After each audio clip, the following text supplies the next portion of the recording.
Assalamualaikum warahmatullahi wabarakatuh. Perkenalkan, nama saya Nurun Nabila, mahasiswa dari Profesor Dr. Hamka. Saya ingin menjelaskan pemikiran dari Syekh Muhammad Naqib Al-Atas. Pemikiran dari Syekh Muhammad Naqib Al-Atas terdiri dari 5. Ini adalah mind mapping dari pemikiran Naqib Al-Atas. Yang pertama adalah metafisika Islam.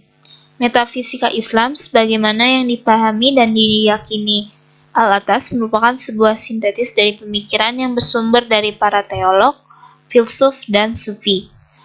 Al-Atas menyatakan bahwa metafisika Islam adalah tasawuf filosofis, merupakan sistem yang menerangkan hakikat realitas yang sebenarnya melalui penggabungan akal dan pengalaman dengan tingkatan-tingkatan yang lebih tinggi, yang berada pada tingkatan suprarasional dan transempirikal kesadaran manusia. Menurut Al-Atas, pencarian manusia untuk memahami hakikat realitas yang sebenarnya terdapat dua aliran pemikiran. Di antaranya, hakikat realitas yaitu para esensialis yang diwakili oleh semua filosofis serta sebagian teolog muslim, dan para eksistensialis yang diwakili oleh para cendekiawan sufi. Yang kedua adalah hakikat manusia. Keberadaan manusia di bumi sangatlah sukar untuk mencari hakikatnya, akan tetapi selalu menarik untuk dikaji dan diselidiki. Hal ini membuktikan bahwa manusia adalah makhluk yang sempurna dengan fitrah yang dimilikinya.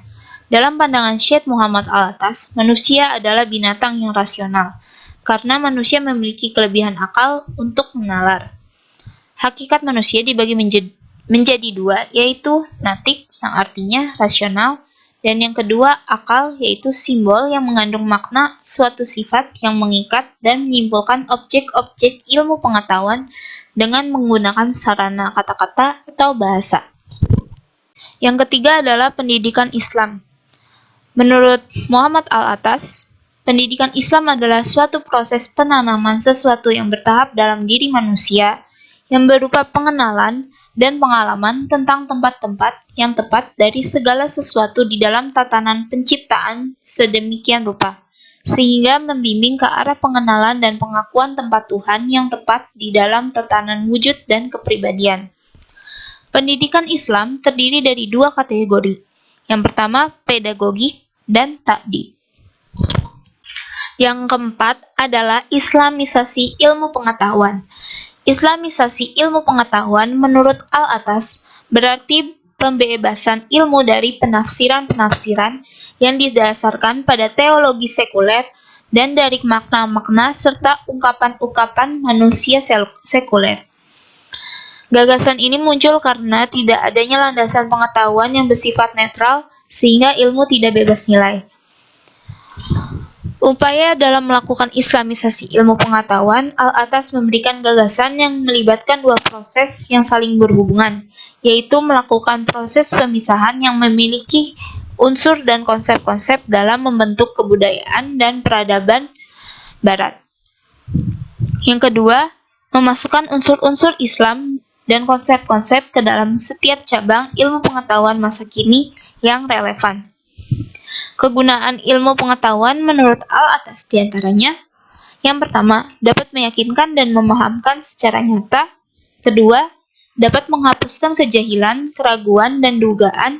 Dan yang ketiga, mengenali batas kebenaran dalam setiap objeknya melalui kebijaksanaan. Dan yang terakhir adalah sekularisme. Menurut Al-Atas, sekuler atau sekulum merupakan suatu kondisi yang terjadi pada masa sekarang. Maksudnya yaitu terlepasnya dunia dari pengertian-pengertian religius semu. Jadi sekulum berarti zaman ini atau masa kini yang menunjukkan kepada peristiwa-peristiwa masa kini. Itu semua pemikiran dari Syekh Muhammad Naqib Al-Atas. Semoga bermanfaat. Terima kasih. Wassalamualaikum warahmatullahi wabarakatuh.